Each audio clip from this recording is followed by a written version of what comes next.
G'day guys, how you going? Welcome to another video on My Blue Heaven. We're about a month away from the 2025 AFL National Draft, which is always very exciting. I'm not quite ready to speak about that as such. I will do some videos related to more, I suppose, more smokies rather than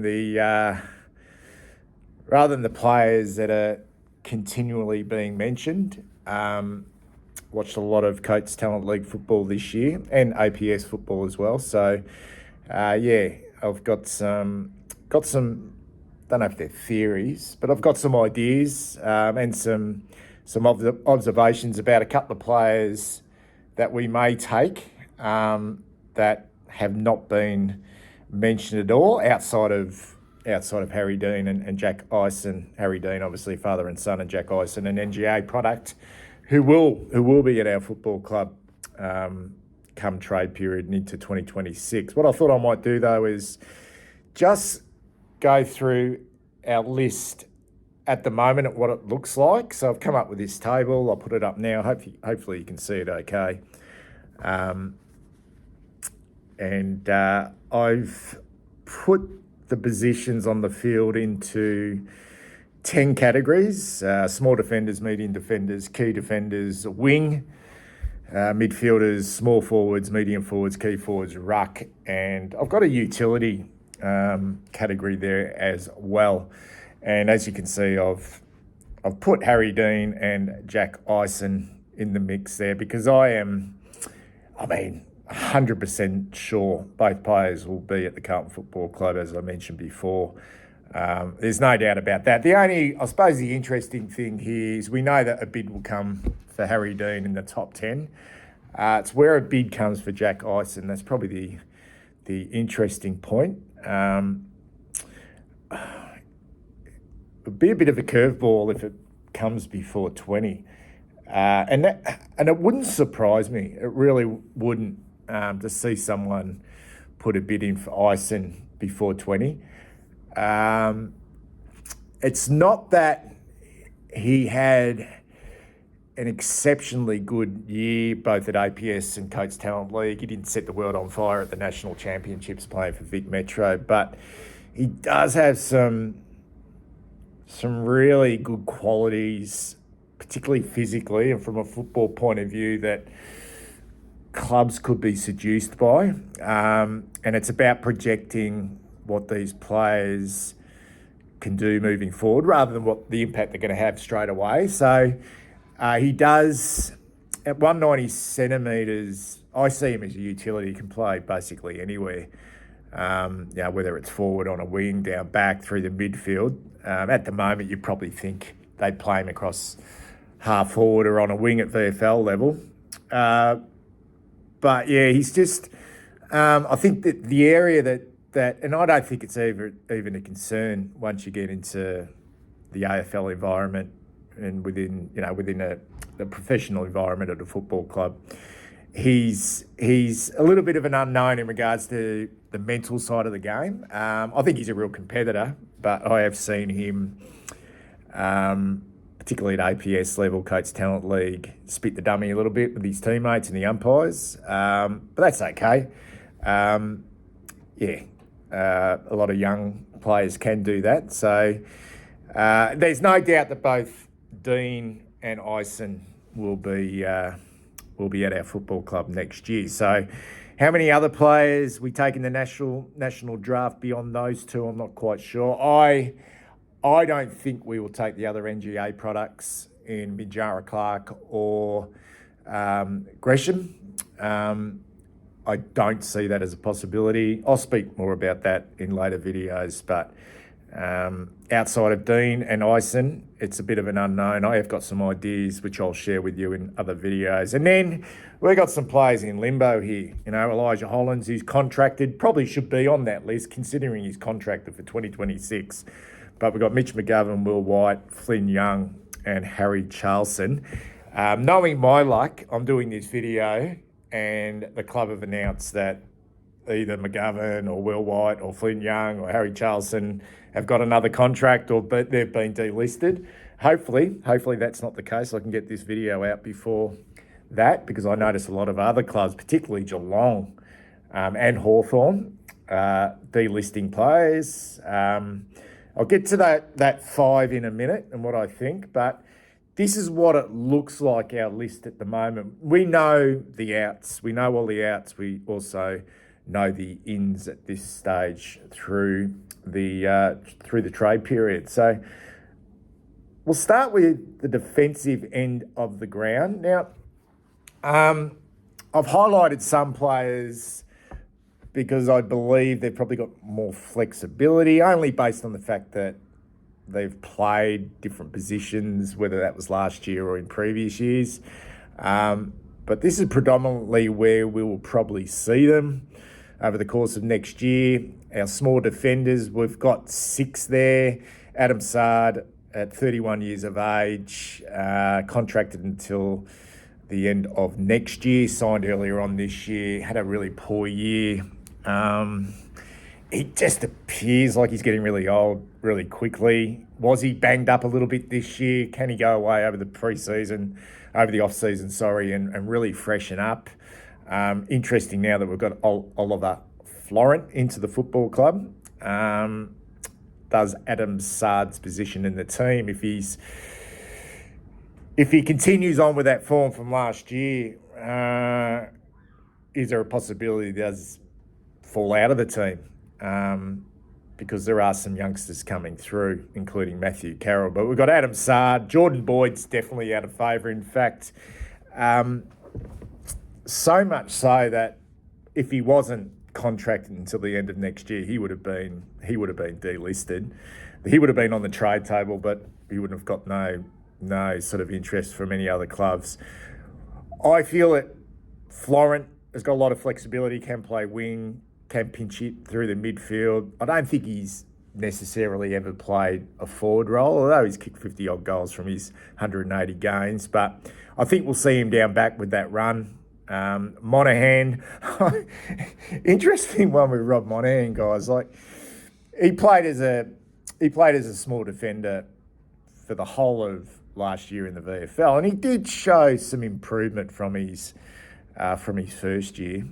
He didn't have to improve much, to be perfectly honest. He was pretty poor in his first year, and that's understandable, coming from a different football code. But I was 100% sure that he'd be delisted after 2 years. But and there's been no mention on Carlton's social media in regards to Rob Monahan re-signing at the football club, and I had to search far and wide to find out whether he has re-signed, and where I found it in the Irish Independent that Rob Monahan has committed to the Carlton Football Club for a further year to continue on with his development, the Irishman. So he's a small defender. Look, I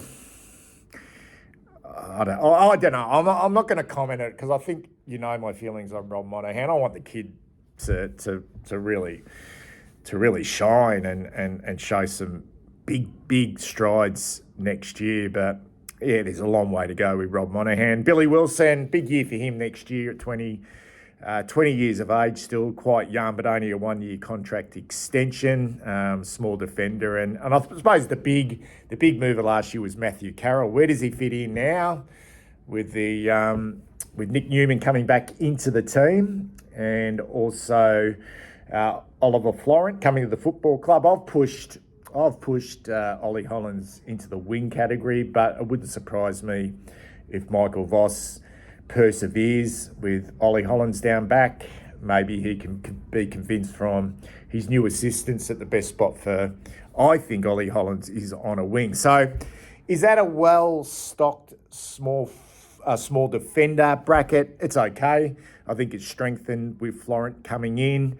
Matthew Carroll showed some real strides last year. The big one for me is what happens with Billy Wilson. Has got some real speed, uses the ball quite well. I feel like Boyd's just out of favour. And Adam Sard, can he come back and show us, I suppose, what he showed with the football club when he was All-Australian a couple of years back. Our median defenders, got Nick Haynes there. Got him highlighted because he did spend the last couple of games on a wing. I can't see that happening next year. Signed a 1-year extension at 33 years of age. So, yeah, I don't put him in the key defender category. I don't think he's a great one-on-one defender. Pretty good from a intercept perspective. I was wrapped with the way he went about it at 33 years of age, and provides really good depth and experience. Nick Newman's going to be huge back into the team.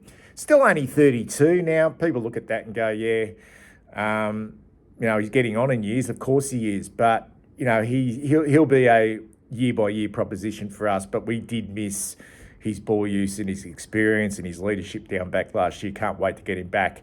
Matt Duffy, the other Irishman, I think he probably shows a little bit more from a development point of view. And he's only had 1 year in the system, considering his first year he went back to Ireland after doing an ACL. But he's a big boy. Like, he nearly falls into the key defender category.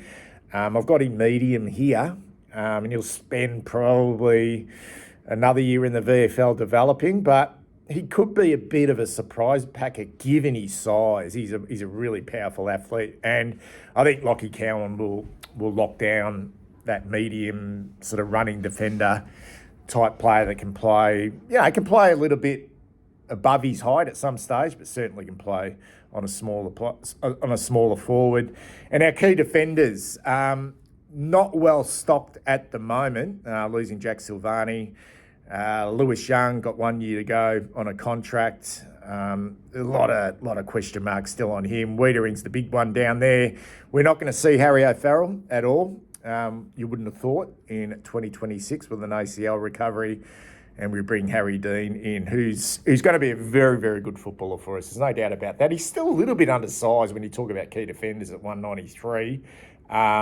But he's got all the tools to be a lockdown defender and also intercept as well, uses the ball quite well.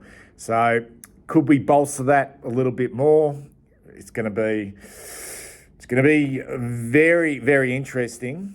Touch wood if we did lose a Jacob Wiedering, and what happens after that, because we're not well stocked down back in regards to the bigs, the absolute bigs. Our wings look okay at the moment. Akers, in an ideal world, I'd love to see one of these other players sort of come through and take his spot.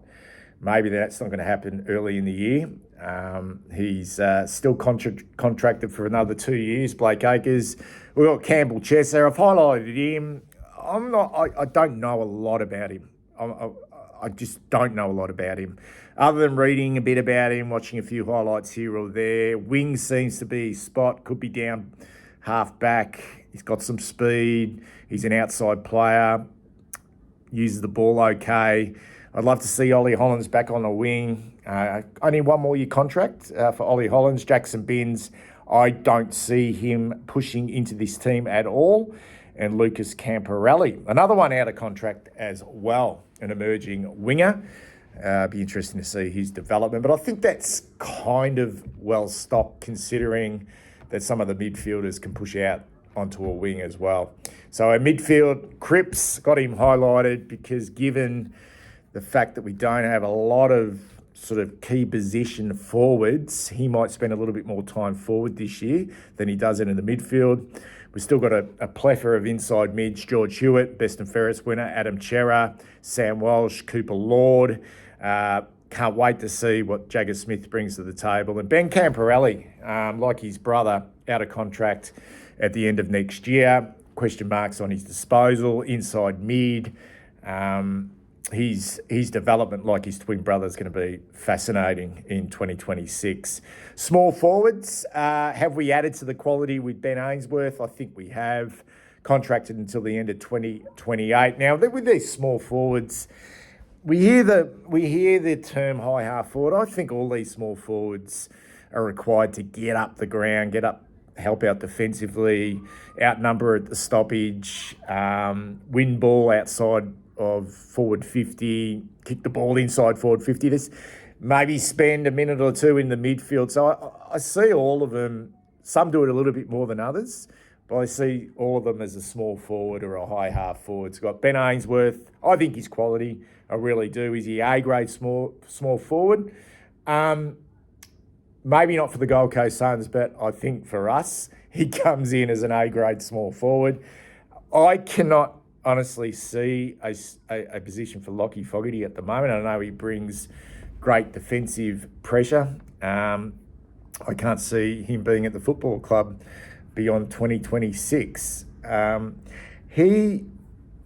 He strikes me as the type of footballer, and he's been in the system a long time now, and he's played some okay football that came through the talent pathways, was a high draft pick at Geelong as a midfielder, and has had to make his way in the game as a small forward, and he just doesn't have the forward craft to do it. I know he's a defensive small forward, doesn't have the skill level, is not a great finisher, and it is really just not good enough to roll through the midfield. Francis Evans, from my point of view, outside of Ben Ainsworth, is probably our most clinical small forward, and it'll be interesting to see whether Jesse Motlop can take his game to another level. Can we play three small forwards in this team? I think we can. I can't see a spot at this stage for Lockie Fogarty. Medium forwards, I've got Zach Williams in the medium forward category. I think he plays that way. He plays more like Toby Green as a forward than he plays like give me a classic small forward, a Bobby Hill or someone like that. But he's got the ability to take a mark. He's quite clever with what he does. Will Hayward, I think, is going to be a massive pickup for us. Love the way he plays. Good in the air, smart around the goals. And Ashton Moyer, it's a different looking forward line moving into 2026. Does Ashton Moyer start? We'll come down to how his pre-season's going. Showed a few good signs here or there. I'm not convinced yet with Ashton Moyer, although he has signed a 2-year contract.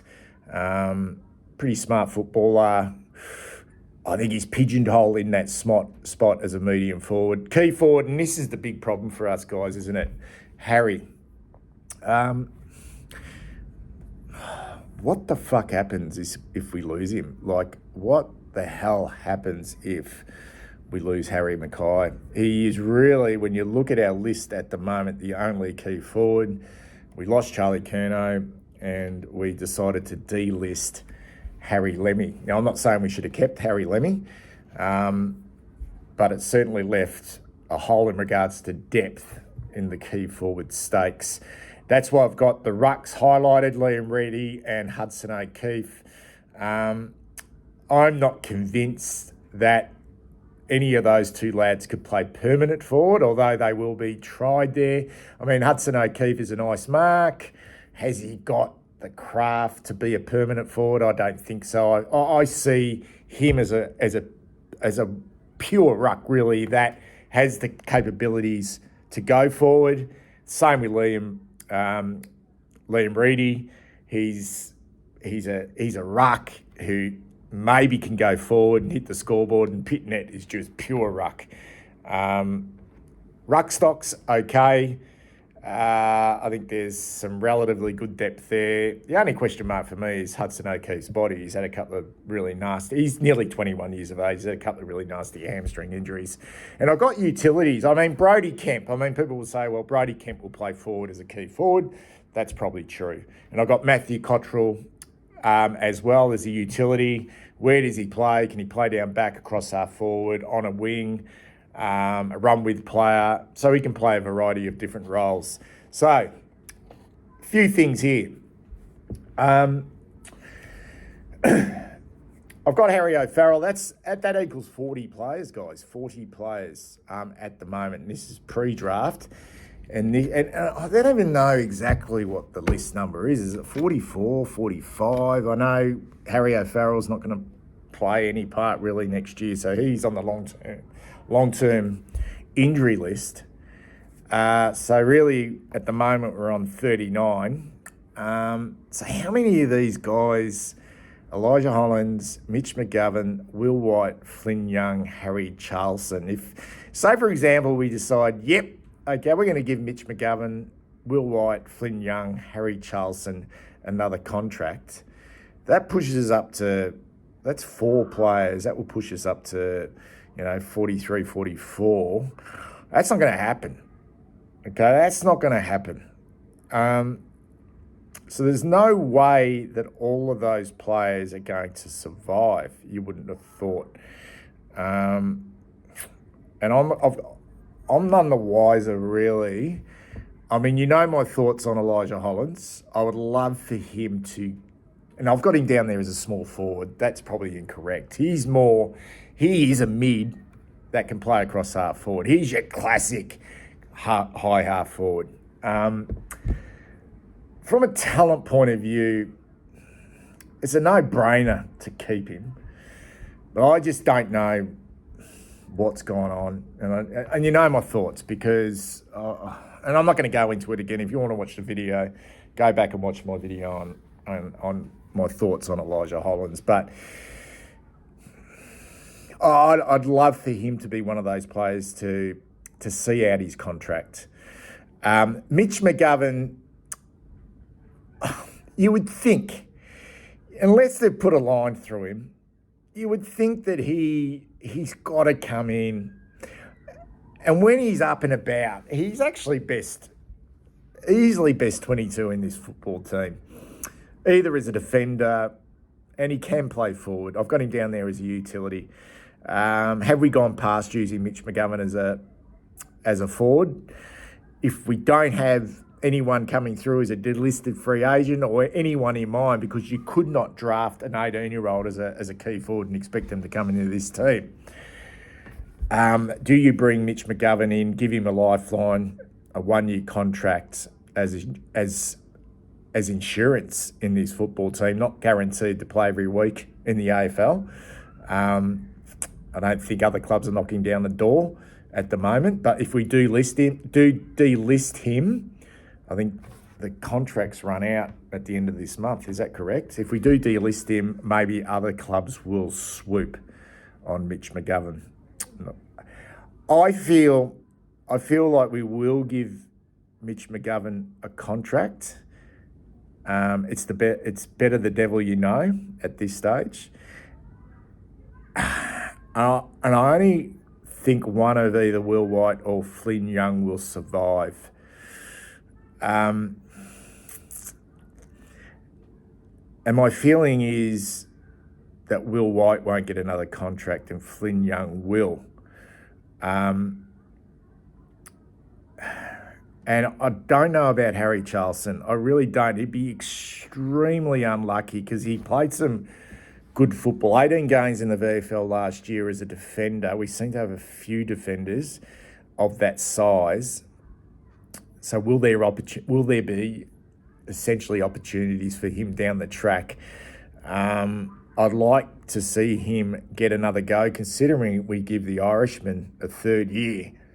And Harry Charlson shows a lot more than the Irishman. This is a kid from Victoria.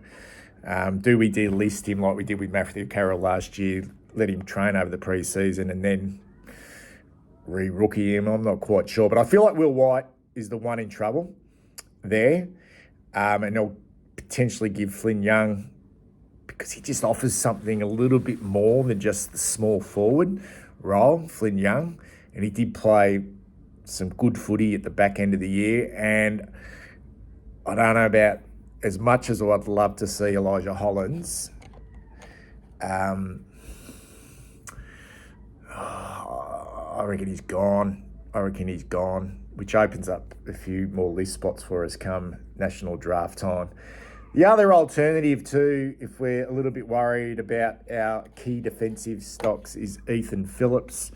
One our best and fairest in the VFL, the former Hawk, only played 1 game at Hawthorn. Trained with us over the pre-season. Didn't get onto the list as an SSP, but played some sensational football as a key defender, was clearly our best player in the VFL last year and won the best and fairest at 197 centimetres. And at the age of 26, he could be, I suppose, a perfect player to come in as backup and insurance if we did get any injuries down back. Anyway, guys, tell me what you think. Tell me what you think. Who survives out of those 5 players I've just mentioned? Ollie Hollands, Mitch McGovern, Will White, Flynn Young, Harry Charlson. Who do we need more? Do you agree with my categories? Where do you think our deficiencies lie? There's still a lot of unknowns with this list at the moment, but it's getting to that time where we're moving into the national draft. So I'll be back later on with some more videos on that. Anyway, speak soon.